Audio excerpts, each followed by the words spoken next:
Hi and welcome to the channel. Today we're going to be focusing on this ginger, how to plant it, what you need to do to be successful with it, and some benefits more than anything of why you should plant this. We are in the greenhouse. It's very dreary. We've got some football games. I think the championships are coming on this afternoon for NFL. And so I wanted to come out and get some work done in here, and I thought this would be a good time to go over this. I was in Whole Foods this morning, and I went through and looked at some of the pricing on the ginger. In a conversation there, I had a lady that was talking to me, and she had mentioned how she wished there was a video out there, a more recent video on how to plant ginger. So I thought I'll buy a little bit of ginger and show you all how to make that. Okay, so outside of ginger tasting great, there's a lot of things that people need to know about it that they probably don't. The lady that I spoke to had no idea. And so when I started talking to her about some of the benefits, I went ahead and looked up some, and I thought I'd share with you guys too. So outside of it being slithered and put beside your sushi, maybe putting a little bit in a tea, there's a lot of benefits. And I'm going to put a link down below to some of the benefits of ginger, but I'm going to talk to you a little bit about them. Ginger is really good for anxiety. It has also got some studies out there that talk about how it has worked with PTSD to help people with that as well. I've got my list, so if you see my eyes go down. It also calms nausea. That's a big one. It soothes sore muscles. I did not know that. It will lower your blood sugar. And it also fights germs.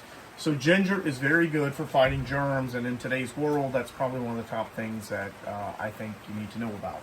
I picked up 2 pieces.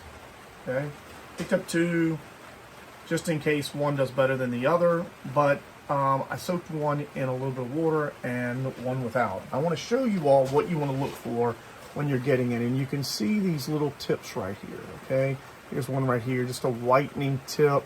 I think there's one right here as well. Okay, now that's what you want to look for. I also picked up a piece just to show you all. It's not necessary to have any. Like you can see right here. See, now there's one coming out here, but there's not here. And then there's a piece right here. This is the piece I was looking for. That does not have anything at all. Okay, and you can see that. So don't worry about that. You can see ones here.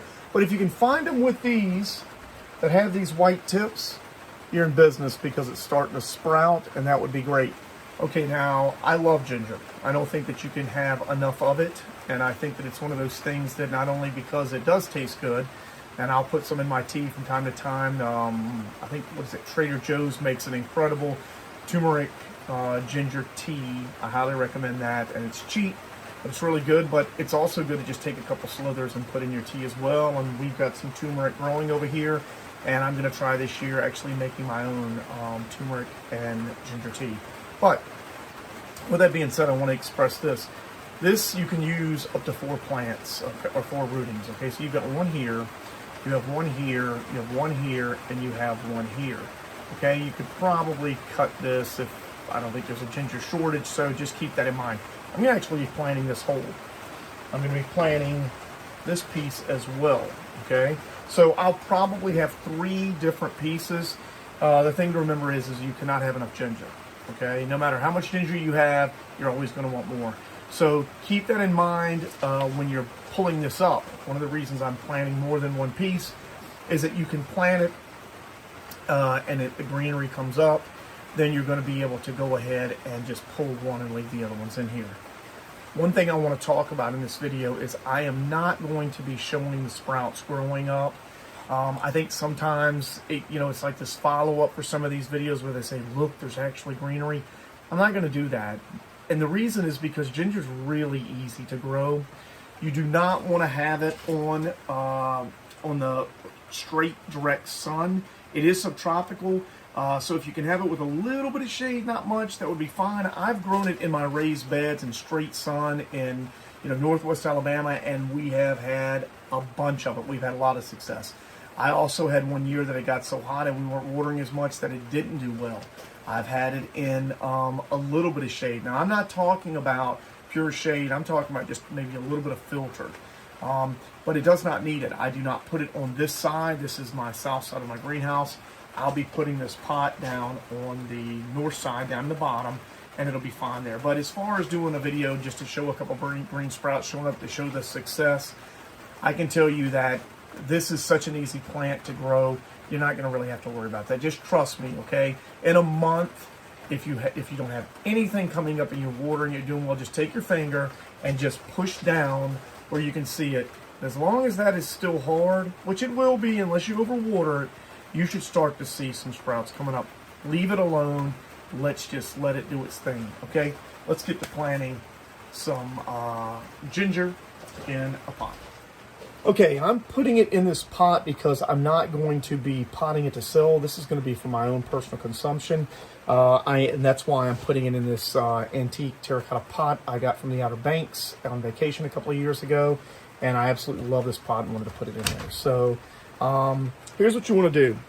You want to take your ginger, and it doesn't really matter which side you do up or down because it'll grow. You can kind of see that on this piece right here, it's kind of coming up that way. So I'm going to put this just like that. Now I've pulled the dirt back a little bit, okay? I'm going to take this other piece that has a couple little white tips, and I'm going to set it right here, okay? Just see how I'm nuzzling it? You don't have to really worry. And I'm going to put another piece here, and some people might say, oh, he's putting too much in there. No, I'm not. Just nestle it in there like that. Now, I've got the dirt. Just take the dirt and just go over it like this. Now, this is pre-moistened mix, okay? And this is what I use for all of my pots. This is 1/3 perlite, 1/3 peat moss, and 1/3 my own compost that I make on there. You can get some black cow if you want to mix it in. You don't want anything that's going to keep the soil, the moisture in the soil. You're going to want something that's going to drain well. Okay, I hope you enjoyed the video. Very easy to plan. I wanted to do a simple video because so many people think that some of these plants are hard to grow when it's not. When the summer comes and we are past our last frost, I'm going to move this out on the north side, outside on the greenhouse, and we'll have a lot of luck out there. Any questions, comments, concerns you have, any suggestions? I'm always looking for suggestions. Leave them in the comments below. I'm going to have the mixture in the bottom below of what we use as well. Thanks and have a great day.